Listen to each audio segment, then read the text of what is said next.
പിതാവിൻ്റെയും പുത്രൻ്റെയും പരിശുദ്ധാത്മാവിൻ്റെയും നാമത്തിൽ ആമേൻ. ഇന്ന് 30-ാം തീയതി ബുധനാഴ്ച. നമുക്ക് പ്രാർത്ഥിക്കാം. അമ്മേ പരിശുദ്ധ അമ്മേ, അമ്മേ പരിശുദ്ധ ദേവമാതാവേ, ദൈവമാതാവേ, കൃപാസനത്തിലൂടെ ഞങ്ങൾക്കും ഞങ്ങളുടെ ദേശത്തിനും അമ്മ മധ്യസ്ഥം തേടി തന്ന എല്ലാ അനുഗ്രഹങ്ങൾക്കും കൃപകൾക്കും ഞങ്ങളിപ്പോൾ ഹൃദയം നിറഞ്ഞ നന്ദി പറയുന്നു. അമ്മേ പരിശുദ്ധ ദേവമാതാവേ, 2004 ഡിസംബർ 7 ഉച്ചകഴിഞ്ഞ് 2:30 കൃപാസനത്തിൽ സംഭവിച്ച അമ്മയുടെ പ്രത്യക്ഷപ്പെടലിനെ കുറിച്ച് തിരുസഭയ്ക്ക് സമർപ്പിച്ചിരിക്കുന്ന പഠനരേഖകളുടെ പഠനം ആരംഭിക്കുവാൻ ഞങ്ങൾ പ്രാർത്ഥിക്കുന്നു. അമ്മേ പരിശുദ്ധ ഭൂസ്വർലോകങ്ങളുടെ രാജ്ഞിയായ അങ്ങേയ്ക്ക് ഭൗമസംരക്ഷണത്തിനായി പ്രപഞ്ചപ്രകൃതിയെ തന്നെ തിരുസഭ പ്രതിഷ്ഠിക്കുവാൻ ഈ പ്രത്യക്ഷീകരണം വഴി ഇടയാക്കണമേ. പരിശുദ്ധ അമ്മേ, ജപമാല മാതാവേ, സകല കൃപാസനം പ്രാർത്ഥനകളോടും ചേർത്ത് ഞങ്ങളിപ്പോൾ പ്രാർത്ഥിക്കുന്ന ഈ കുടുംബത്തിന്റെ പ്രത്യേക നിയോഗം പറമക്കളെ.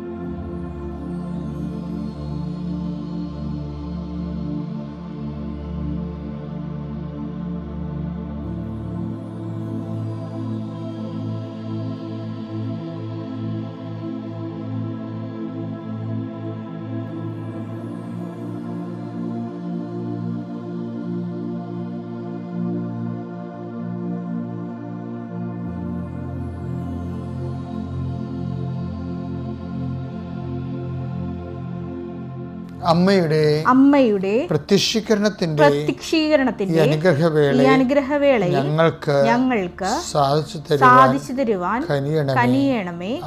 ആമേൻ. വിശ്വാസ പ്രമാണം. സർവശക്തനായ പിതാവും ആകാശത്തിന്റെയും ഭൂമിയുടെയും സൃഷ്ടാവുമായ ദൈവത്തിൽ ഞാൻ വിശ്വസിക്കുന്നു.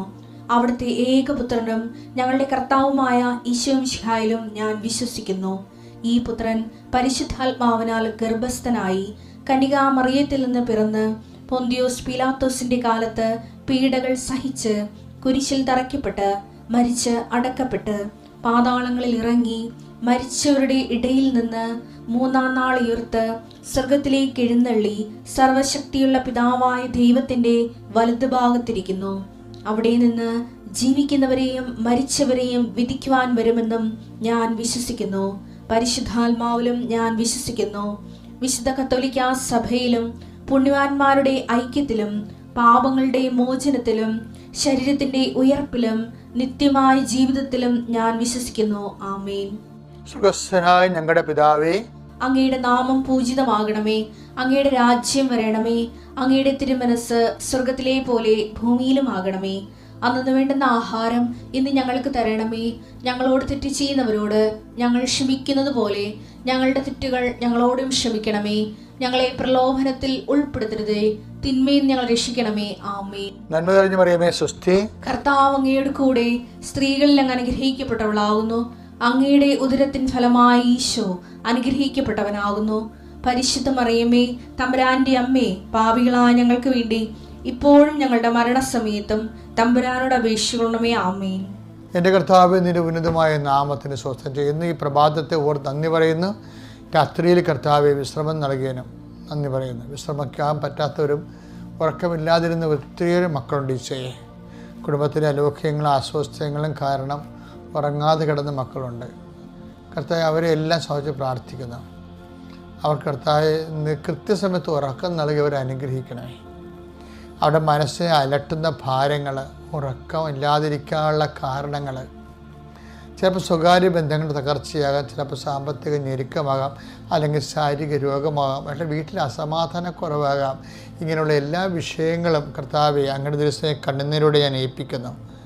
കർത്താവിൻ്റെ വലിയ ശക്തി അവരിലേക്ക് ആവശ്യിക്കണം. അവരുടെ കഴിവ് കൊണ്ടല്ല കർത്താവെ, അങ്ങയുടെ കൃപ കൊണ്ട് അവിടെ അങ്ങേ സമാധാനം അനുഭവിക്കാനും സ്വസ്ഥവും സമാധാനവുമായിട്ട് ഉറങ്ങാനുള്ള കൃപ അങ്ങയുടെ മക്കൾക്ക് ദൈവം നൽകട്ടെ എന്ന് പ്രാർത്ഥിക്കുന്നു. കർത്താവ്, വരുമാന മാർഗങ്ങളില്ലാത്തവരുണ്ട്, അത് നഷ്ടപ്പെട്ടു പോയവരുണ്ട്, കട അടച്ചിട്ടിരിക്കുന്നവരുണ്ട്, പുതിയ കച്ചവടം കാണാത്തവരുണ്ട്, കച്ചവടം പരാജയപ്പെട്ടവരുണ്ട്, അതുപോലെ വിൽക്കാൻ പാടില്ലാത്ത ചരക്കായിട്ട് കെട്ടിക്കിടക്കുന്നവരുണ്ട്, ഏജൻസി സഹായങ്ങൾ വീട്ടിലിരിക്കുന്നവരുണ്ട്, ആർക്കും വേണ്ടാത്തവരുണ്ട്, ഓഫറുകളൊക്കെ വന്ന് കോമ്പറ്റീഷൻ കൂടിയപ്പോൾ ജീവിക്കാൻ ഇത്രയും നാൾ ജീവിച്ച പല കൊണ്ട് ജീവിക്കാൻ പറ്റാതിരിക്കുന്നവരുണ്ട്. ഈശോ, ഇങ്ങനെ ഓരോരോ വിഷയങ്ങൾ, റബ്ബർ തോട്ടങ്ങൾ കൊണ്ടും മത്സ്യമേഖലയിലെ വരുമാനം കൊണ്ട് ജീവിച്ചിരിക്കുന്നവർക്കുണ്ടായിട്ടുള്ള ഈടറിവുകൾ, അതിനെല്ലാം അതിജീവിക്കാനുള്ള കൃപ അവർക്ക് നൽകണമെന്ന് പ്രാർത്ഥിക്കുന്നു. കർത്താവേ, പുതിയ പുതിയ ബുദ്ധികൾ, പുതിയ പുതിയ ചിന്തകൾ, പുതിയ പുതിയ ആലോചനകൾ, അതിജീവനത്തിൻ്റെ മാർഗങ്ങൾ അഭിഷേകമായി അങ്ങനെ മക്കൾക്ക് നൽകണമെന്ന് പ്രാർത്ഥിക്കുന്നു. വിദേശത്ത് പോയിരിക്കുന്ന മക്കൾ, പഠിക്കാൻ പോയിരിക്കുന്ന മക്കൾ, ജോലിക്ക് പോയിരിക്കുന്ന മക്കൾ, അവർ ആ മേഖല അനുഭവിക്കുന്ന പ്രത്യേക പ്രതിസന്ധികൾ, പ്രയാസങ്ങൾ, അതിൽ നിന്നെല്ലാം മനം നൊന്തിരിക്കുന്നവർ അവരെ നീ ആശീർവദിക്കണം പ്രാർത്ഥിക്കുന്നു. വിദേശത്തുള്ള രോഗികൾ, അവർ വല്ലാതെ വലയുന്നവരുണ്ട്. ഒരു ശുശ്രൂഷയും ലഭിക്കാത്തവരും, വളരെ മോശമായ സാഹചര്യങ്ങളിൽ നാട്ടിൽ പോരാനും പറ്റണില്ല, പോരാതിരിക്കാനും പറ്റുന്നില്ല, സമ്പത്തുമില്ല, ജോലിയുമില്ല, ഇങ്ങനെ കിടന്ന് കറങ്ങി വരുന്ന വേദനിക്കുന്നവർ, ഇന്നും നീ സഞ്ചാരി മാതാവേ അമ്മ, ഇന്ന് അവരെ സന്ദർശിക്കണം. ഈ പ്രാർത്ഥന കേട്ടിട്ട് അവർ നിൻ്റെ അനുഭവം കൊണ്ട് അടയാളം കിട്ടിയിട്ട് ആശ്വാസം അനുഭവിച്ചിട്ട് അവരൊക്കെ ഭാഷത്തിൽ വന്ന് സാക്ഷ്യം പറയണമെന്ന് ഞാൻ അമ്മയോട് കർശനത്തോട് യാചിക്കുന്നു. എൻ്റെ കർത്താവിൻ്റെ ഉന്നതമായ നാമത്തിൽ തൊഴിലിടങ്ങളെ ആശ്രയിക്കാൻ പ്രാർത്ഥിക്കുന്നു. പുതിയ തൊഴിൽ കണ്ടുപിടിക്കാനുള്ള കൃപയ്ക്ക് വേണ്ടി പ്രാർത്ഥിക്കുന്നു. ചെയ്തുകൊണ്ടിരിക്കുന്ന തൊഴിലിന് അപ്ഡേഷൻ കിട്ടാൻ വേണ്ടി പ്രാർത്ഥിക്കുന്നു. കർത്താവെ, എൻ്റെ കർത്താവിൻ്റെ ഉന്നതമായ നാമത്തിൽ സഭയുടെ അധികാരത്തിൽ മക്കളില്ലാത്തവർക്ക് പ്രാർത്ഥിക്കുന്നു. മക്കൾ ഉണ്ടാകുന്നതിന് വേണ്ടി പ്രാർത്ഥിച്ചുകൊണ്ടിരിക്കുന്നവരെ ആശീർവദിക്കാൻ പ്രാർത്ഥിക്കുന്നു. എൻ്റെ കർത്താവിൻ്റെതുമായ നാമത്തിൽ കോടതി കേസുള്ളവർ, പോലീസിൽ കേസുള്ളവർ, അതെല്ലാം മോശമായ രീതിയിൽ മാറുന്നവരും, അതുപോലെ തന്നെ സത്യത്തിന് നിരക്കാത്ത വിധത്തിൽ കോടതിയിലും പോലീസ് സ്റ്റേഷനിലും ഒക്കെ നടപടിക്രമങ്ങൾ വരുമ്പോൾ ഇനി എന്ത് ചെയ്യുമെന്ന് അറിയാൻ പാടില്ല. വേദനിക്കുന്നത് തങ്ങൾക്ക് ആരുമില്ലല്ലോ, അതിന് കഴിവില്ലല്ലോ, പണമില്ലല്ലോ, വിദ്യാഭ്യാസമില്ലല്ലോ, ആരും തങ്ങൾക്ക് വേണ്ടി വാദിക്കാനില്ലല്ലോ എന്നൊക്കെ പറഞ്ഞ് വേദനിച്ച് നൊമ്പരപ്പെടുന്നവരെ, ഭാരപ്പെടുത്തുന്നവരെ കർത്താവിൻ്റെ ചൈതന്യത്തിനെ സമർപ്പിക്കുന്നു. അവർക്ക് ദൈവം തന്നെ തുണയായി നിന്നുകൊണ്ട് ഞാൻ ഏത് കോടതിയിലായാലും കർത്താവിൻ്റെ സാന്നിധ്യം അനുഭവിക്കാനും ദൈവത്തിൻ്റെ പരിപാലനയ്ക്ക് അവർ സുവിശേഷത്തിൻ്റെ സാക്ഷികളാകാൻ അവരെ അനുഗ്രഹിക്കുന്ന പ്രാർത്ഥിക്കുന്നു. എഴുതുന്ന കുഞ്ഞുങ്ങൾ, ടെസ്റ്റുകൾ എഴുതുന്ന കുഞ്ഞുങ്ങൾ, പരീക്ഷ എഴുതുന്ന കുഞ്ഞുങ്ങൾ, അതുപോലെ തന്നെ കോമ്പറ്റീഷനിൽ പങ്കെടുക്കുന്ന മക്കൾ, ഓരോരോ സ്പോർട്സ് കോമ്പറ്റീഷൻസ് ഉണ്ട്, അതുപോലെ തന്നെ റൈറ്റ് കോമ്പറ്റീഷൻസ് ഉണ്ട്, ജോബ് കോമ്പറ്റീഷൻസ് ഉണ്ട്, ഇൻ്റർവ്യൂകളുണ്ട്. ഇങ്ങനെയുള്ള എല്ലാം പങ്കെടുക്കുന്ന മക്കൾ, അവർക്ക് പലപ്പോഴും കണ്ട് അവരുടെ പ്രതിയോഗികളെ കണ്ട് പകച്ചു നിൽക്കുന്ന മക്കൾ, അവർക്ക് ശക്തി കൊടുക്കുകയും ദൈവത്തിൽ ആശ്രയിക്കുന്നതിന് ഉന്നതമായ വിജയം നൽകി അവർ അനുഗ്രഹിക്കുകയും ചെയ്യാൻ പരിശുദ്ധ ദൈവം ഏൽപ്പിക്കുന്ന കല്യാണം ഒത്തുവരാത്ത മക്കൾ, ഒത്തിരി കല്യാണം നടക്കുന്ന സീസണിൽ പോലും ജീവിത പങ്കാളിയെ കിട്ടാതെ വിഷമിക്കുന്നവർ, വന്ന കല്യാണം പിരിഞ്ഞു പോണവർ, അകന്നു പോണവർ, കർത്താവെ അത് അലസിപ്പോകുന്നവർ, ഇങ്ങനെയുള്ള എല്ലാവിധത്തിലും ജീവിതം ഭാരപ്പെട്ടിരിക്കുന്നവരും, അതുകൊണ്ട് പള്ളിയിൽ പോകാതിരിക്കുന്നവരും, അതുകൊണ്ട് ദൈവത്തോട് അടുക്കാതിരിക്കുന്നവരും, പ്രാർത്ഥിക്കാതിരിക്കുന്നവരും, എന്തിനാ പ്രാർത്ഥിക്കണത് എന്ന് വിചാരിച്ചുകൊണ്ട് തങ്ങളുടെ പരാജയ അനുഭവങ്ങൾ ചുമന്നുകൊണ്ട് നടക്കുന്നവരും, ഇങ്ങനെ എപ്പോഴും തന്നോട് തന്നെ വെറുപ്പ്, എല്ലാവരുടെയും വെറുപ്പായിട്ട് ഇങ്ങനെ ഇരുട്ടുമുറിയിൽ സ്വന്തമായിട്ട് തളച്ചിട്ടിരിക്കുന്ന മക്കളെ കർത്താവിൻ്റെ നാമത്തിൽ അവർ പരിശുദ്ധം അവരെ സഹായിക്കുകയും അവരെ സന്ധിക്കുകയും ചെയ്തിട്ട് പ്രാർത്ഥിക്കുന്നു. കുഞ്ഞുങ്ങളെ, ഡിപ്രഷനുള്ള കുഞ്ഞുങ്ങളെ സംബന്ധിച്ച് പ്രാർത്ഥിക്കുന്നു. എൻ്റെ കർത്താവിനുമായ നാമത്തിൽ സഭയുടെ അധികാരത്തിൽ കുരിശടയാളത്തിൽ യാത്രക്കാരെ സംബന്ധിച്ച് പ്രാർത്ഥിക്കുന്നു. യാത്രയിലെ ലക്ഷ്യങ്ങളെ സംബന്ധിച്ച് പ്രാർത്ഥിക്കുന്നു. അതെല്ലാം സഭകരിച്ച് തിരിച്ചു വരാൻ വേണ്ടി പ്രാർത്ഥിക്കുന്നു. നിത്യം പിതാപുത്രനും പരിശുദ്ധാത്മാ നയിക്കുവാമേ. നമ്മുടെ ജീവിതത്തിലെ എല്ലാവരും ശ്രമിക്കണം. ഇപ്പം ചില ആൾക്കാർ വർക്കൗട്ടിന് പോണില്ലേ, ജിംനേഷ്യത്തിലൊക്കെ പോണില്ലേ അല്ലേ, ചിലർ ക്രാഷ് കോഴ്സിന് പോകുന്നുണ്ട്. ഒരു ജോലിയിൽ നിന്ന് ഇറങ്ങിയാൽ അടുത്ത ജോലി കിട്ടാൻ വേണ്ടി, അപ്ഡേഷൻ കിട്ടാൻ വേണ്ടി അവരങ്ങനെ പോകുന്നുണ്ട്. ചിലർ ട്യൂഷന് പോകുന്നുണ്ടല്ലേ, അങ്ങനെ സ്പെഷ്യൽ ക്ലാസ്സിന് പോകുന്നു. സ്പെഷ്യൽ ക്ലാസ്സൊക്കെ ഉണ്ടാകും ചിലർക്ക്. ഇപ്പം എന്താ എല്ലായിടത്തും നടക്കണത് എന്താണ്? ഇപ്പോൾ വർക്കൗട്ടിന് പോണവരും, അതുപോലെ തന്നെ ക്രാഷ് കോഴ്സിന് പോണവരും, സ്പെഷ്യൽ ക്ലാസ്സിന് പോകുന്നവരും അവർ ചെയ്യണ കാര്യം എന്താണ്? അവരുടെ മെരിറ്റ് വർദ്ധിപ്പിക്കുക എന്നാണ് ഉദ്ദേശിക്കുന്നത്. ഇപ്പം നിങ്ങൾ പ്രാർത്ഥിക്കുന്ന പോലും എന്താ? പ്രാർത്ഥിക്കുന്നതിൻ്റെ ഉദ്ദേശം പോലും നിങ്ങളുടെ മെരിറ്റിൽ നിങ്ങൾ അഡ്വാൻസ് ചെയ്യാൻ വേണ്ടിയും പുരോഗമിക്കാൻ വേണ്ടിയാണ് ഓരോരുത്തരും പ്രാർത്ഥിക്കുന്നത് അല്ലേ? പ്രാർത്ഥന അതിനുവേണ്ടി നമ്മൾ ഉപയോഗിക്കുന്നുണ്ട്. എന്താണ് ഈ പറഞ്ഞു വരുന്നതെന്ന് അർത്ഥം എന്ന് വെച്ചാൽ, ഇപ്പം നിങ്ങൾ വർക്കൗട്ട് ചെയ്തു, അല്ലെങ്കിൽ സ്പെഷ്യൽ ക്ലാസ്സിന് പോയി, ക്രാഷ് കോഴ്സിന് പോയി, നിങ്ങൾ നല്ല 100% മെറിറ്റോറിയസ് ആണെന്ന് വിചാരിച്ചോ. അപ്പോഴും നമ്മൾ ഗോതയിൽ ഇറങ്ങുമ്പോൾ എന്താ സംഭവിക്കണത്? ഗോതയിൽ ഇറങ്ങുമ്പോൾ നമ്മൾ വീട്ടിലിരിക്കുമ്പോൾ കുഴപ്പമില്ല, ഞാൻ ഓക്കെയാണ്, ഞാൻ എൻ്റെ റെക്കോർഡ് കവർ ചെയ്തിട്ടുണ്ട്, ഒക്കെ കോൺഫിഡൻസ് ഉണ്ട്. പക്ഷെ നമ്മൾ ഫീൽഡിൽ വരുമ്പോൾ, ആ കോമ്പറ്റേറ്റീവ് ഫീൽഡിൽ വരത്തില്ലേ, അപ്പം നമ്മൾ ഡൗൺ ആയി.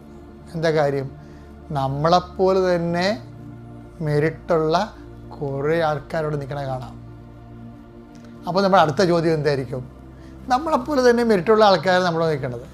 എഞ്ചിനീയറിംഗ് കോളേജിലായാലും ശരി, അല്ലെങ്കിൽ ഒരു കമ്പനിയിലായാലും ശരി, അതുപോലെ തന്നെ ഓവർസീസ് ബാങ്കിലായാലും ശരി, നമ്മളെപ്പോലെ മെറിറ്റോ നമ്മളെക്കാൾ കൂടുതൽ മെറിറ്റോ ഉള്ളവരാണ് അവിടെ നിൽക്കുന്നത്. അപ്പോൾ നമ്മളുടെ ചോദ്യം എന്താണ്?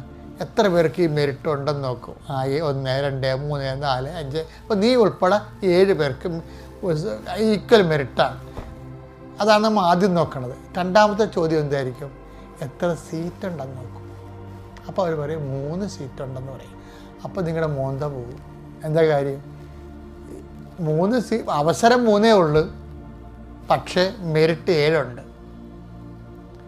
അപ്പോൾ ഇത്രയും നാളെ കഷ്ടപ്പെട്ടത് വീണ്ടും ഭാവി തുലാസിലാവും. ഇങ്ങനെ ഒരു സിറ്റുവേഷൻസ് നമുക്ക് ഒഴിവാക്കാൻ പറ്റാത്തതാണ് ജീവിതത്തിലെ. അപ്പം അതുകൊണ്ട് ബൈബിൾ എന്ത് പറയും? ബൈബിൾ പറയും, നീ ക്രാഷ് കോഴ്സ് ചെയ്യേണ്ടതും വർക്കൗട്ട് ചെയ്യേണ്ടതും ഗ്രേസിനാണെന്ന് പറയും. അതാണ് പ്രശ്നം. അതാണ് ഉടമ്പടി എന്ന് പറയുന്നത്. എന്താ കാര്യം? Not by merit. ഉടമ്പടി വർക്കൗട്ട് ചെയ്യണം എങ്ങനെ? എഫെസ്യസ് 2:8 അനുസരിച്ചാണ്. Not by merit but by grace. ഈ ലോകത്തുള്ള എല്ലാ മെറിറ്റിൽ ആണ് നടക്കണമെങ്കിലും ഈ മെറിറ്റ് ഈക്വലായിട്ട് വന്നവരുടെ എണ്ണം കൂടുകയും അവസരങ്ങൾ കുറയുകയും ചെയ്താൽ നീ പ്രതിരോധത്തിലാകും. അപ്പോൾ ദൈവ പൈതൽ പ്രതിരോധത്തിലാകാതിരിക്കാൻ വേണ്ടി ദൈവം കാണിക്കുന്ന ഒരു പോംവഴിയാണ് not by merit but by grace. അപ്പോൾ ഇനി എന്താ ചെയ്യേണ്ടത്? അപ്പോൾ നമ്മുടെ മുമ്പിലുള്ള വിഷയം എന്താണ്? അത് നിങ്ങൾ ചെയ്യേണ്ടത് ഉടമ്പടി സാക്ഷ്യങ്ങൾ കേൾക്കണം. ഈ മെറിറ്റുകാരൻ ഗോപി വരക്കണ കാണാം, ഇതിൽ ഗ്രേസുകാരൻ കയറിപ്പോണത് കാണാം. കർത്താവിൻ്റെ വചനങ്ങൾ അനുസരിച്ച് ജീവിച്ച് അവൻ പറയുമ്പോൾ ചെയ്യുമ്പോൾ എന്താണ്? ഓട്ടോമാറ്റിക്കായിട്ട് ഗ്രേസ്, ദൈവത്തിൻ്റെ കരുണ നമ്മളിലേക്ക് വർദ്ധിപ്പിക്കും. അപ്പോൾ എന്താണ്? അവൻ പറയുമ്പോൾ ചെയ്ത് കഴിയുമ്പോൾ പിന്നെ ഒരു കാര്യമുണ്ട്, ചെയ്യുമ്പോൾ ശ്രദ്ധിക്കേണ്ട ഒരു കാര്യമുണ്ട്. എന്താ ശ്രദ്ധിക്കണത്? നമുക്ക് മെക്കാനിക്കലായിട്ട് ചെയ്യാം. ഇപ്പം ഗ്രേസ് കൃപ ലഭിക്കാൻ വേണ്ടി നമ്മൾ അവൻ പറയണ പോലെ സാങ്കേതികമായിട്ട് ചെയ്യാം. അങ്ങനെ ആൾക്കാർ ചെയ്ത് പരാജയവും പണിയും മേടിക്കണം. അങ്ങനെ എന്താണ്? പത്രം പ്രേക്ഷിതപ്രവർത്തനം ചെയ്യുന്നു, കർത്താവിനെ അറിയാത്ത അറിയിക്കുന്നു, അറിഞ്ഞവരെ ആഴപ്പെടുത്തുന്നു, പിന്നെ എന്താ രോഗികളെ പോയി കാണുന്നു, അവർക്ക് നമുക്കുള്ളത് പങ്കുവെച്ചു കൊടുക്കുന്നു, പ്രാർത്ഥിക്കുന്നു. അപ്പോൾ അവൻ പറയണ പോലെ നമ്മൾ ചെയ്ത് അങ്ങനെ ജീവിക്കുകയാണ്. അപ്പോൾ അത് എന്തിനു വേണ്ടിയാണ്? അതിൻ്റെ ഉദ്ദേശം നമ്മളുടെ മെറ്റീരിയലായിട്ടുള്ള കാര്യങ്ങൾ നിർവഹിക്കാൻ വേണ്ടിയാണ്. അവിടെ ദൈവം കക്ഷിയല്ല. എന്താ കക്ഷിയായിരിക്കണത്? നമ്മൾ ഉടമ്പടി എഴുതിയിരിക്കുന്ന കാര്യങ്ങൾ നിറവേറാൻ വേണ്ടിയാണ് നമ്മൾ ഇതുപോലെയുള്ള കുറച്ച് പ്രേക്ഷിതപ്രവർത്തനങ്ങളൊക്കെ ചെയ്യണത്. പക്ഷെ അത് വരുമ്പോൾ അതെന്ത് പറ്റും? അപ്പോൾ അത് മെക്കാനിക്കൽ സ്റ്റിയറിങ്ങിലാണ് അത് പോകത്തുള്ളൂ. എന്താണ്? വർക്കൗട്ടിന് അതിൻ്റെ ഫലം ഉണ്ടാവും. പക്ഷേ ഈ മെക്കാനിക്കൽ വണ്ടിയില്ലേ, ഭയങ്കര ഈ വളക്കണമെങ്കിലൊക്കെ ഭയങ്കര പാടല്ലേ ലോറി. അത് പക്ഷേ ഫെദർ ടച്ചിൽ പവർ സ്റ്റിയറിംഗ് ഉണ്ടാ. പവർ സ്റ്റിയറിംഗ് എന്ന് പറയുമ്പോൾ ഇപ്പോൾ ഈശോ തന്നെ എടുത്തേ. ഈശോ എന്താണ് അവസാനം പറഞ്ഞതെന്ന് നോക്കിയേ? യോഹന്നാന്റെ സുവിശേഷം 17:20. അവർക്ക് വേണ്ടി മാത്രമല്ല, അപ്പോസ്തലന്മാർക്ക് വേണ്ടി മാത്രമല്ല, അവരുടെ വചനം മൂലം എന്നിൽ വിശ്വസിക്കുന്നവർക്ക് വേണ്ടി കൂടിയാണ് എന്നിൽ വിശ്വസിക്കാതിരിക്കുന്നവർക്ക് വേണ്ടി കൂടിയാണ് ഞാൻ പ്രാർത്ഥിക്കുന്നത്. അപ്പോൾ ആ പ്രാർത്ഥന ഞങ്ങൾ ചോര വിയർക്കണ സമയത്ത് പോലും ശിഷ്യന്മാരെ മാത്രമല്ല, ശമയോനെ ഞാൻ നിനക്ക് വേണ്ടി പ്രാർത്ഥിക്കുകയാണെന്ന് പറഞ്ഞ ഈശോ ആ നിനക്ക് വേണ്ടി മാത്രമല്ല പ്രാർത്ഥിച്ചത്. ശമയോൻ നീ എഴുന്നേറ്റ് മറ്റുള്ളവരെയും ബലപ്പെടുത്താൻ പറയുമ്പോഴും ആ ബലപ്പെടുത്തപ്പെട്ട അപ്പോസ്തലന്മാർക്ക് വേണ്ടി മാത്രമല്ല ഈശോ പ്രാർത്ഥിക്കണത്. ഈ ലോകത്തിൻ്റെ അവസാനം വരെ ഈശോയിൽ വിശ്വസിക്കാനിരിക്കുന്ന എല്ലാവർക്കും വേണ്ടി ഈശോ പ്രാർത്ഥിക്കുന്നുണ്ട്. അതാണ് പ്രേക്ഷിത പ്രവർത്തനം എന്ന് പറയുന്നത്. അതാണ് ഗ്രേസ് ഗീവിങ്ങിൻ്റെ ഒരു ഫോർമാറ്റ് എന്ന് പറയുന്നത്. എന്താണ്? നമ്മളിതൊക്കെ ചെയ്യുമ്പോൾ നമ്മുടെ IELTS പാസ്സാകണം, നമ്മുടെ PR കിട്ടണം, നമ്മുടെ പെൻഷൻ വർദ്ധിപ്പിക്കണം എന്നും പറഞ്ഞ് മാത്രം മിനിമം പ്രോഗ്രാം വെച്ചുകൊണ്ട് പ്രാർത്ഥിച്ചാൽ ഗ്രേസ് ഉണ്ടാകത്തില്ല. ദൈവത്തിന് നമ്മളോട് കരുണ തോന്നണമെങ്കിൽ ആ തോന്നണ പോയിൻ്റ് ഉണ്ട്. അതാണ് ആ പോയിൻ്റ് വരെ നമ്മൾ എത്രയോ വെള്ളം ചൂടാക്കണമെങ്കിൽ ചൂടായി ആവിയാകണം എപ്പോഴാണ്? 100 ഡിഗ്രി തിളപ്പിക്കണ്ടേ? അതേപോലെ തന്നെ ദൈവത്തിന് നമ്മൾ കരുണ തോന്നണമെങ്കിൽ അതിൻ്റെ ഒരു ഡിഗ്രി ഉണ്ട്. അതുകൊണ്ട് ഈ സങ്കീർത്തനം പറയണത് 123:2 എടുത്ത്, ദാസന്മാരുടെ കണ്ണുകൾ യജമാനന്റെ കയ്യിലേക്ക് എന്നതുപോലെ ദാസിയുടെ കണ്ണുകൾ സ്വാമിനിയുടെ കയ്യിലേക്ക് എന്നതുപോലെ ഞങ്ങളുടെ ദൈവമായ കർത്താവേ ഞങ്ങളുടെ മേൽ കരുണ തോന്നുവോളം ഞങ്ങളുടെ കണ്ണുകൾ അവിടുത്തെ നോക്കിയിരിക്കുന്നു. അപ്പം ദൈവകരുണ നമുക്ക് ലഭിക്കാനും ഒരു പോയിന്റ് ഉണ്ട്.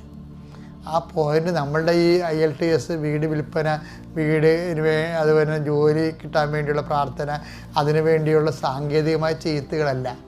അതിന് ദൈവത്തിന് പ്രയോജനമുള്ളവരാകണം. അപ്പോഴാണ് ആ പോയിന്റ് നമ്മൾ എത്തുമ്പോഴാണ് ദൈവം നമ്മൾക്ക് കരുണ തരുന്നത്. കാര്യം not by merit but by grace work ചെയ്യുന്ന സമയമാണ്. ശ്രദ്ധിക്കുക. Praise the Lord.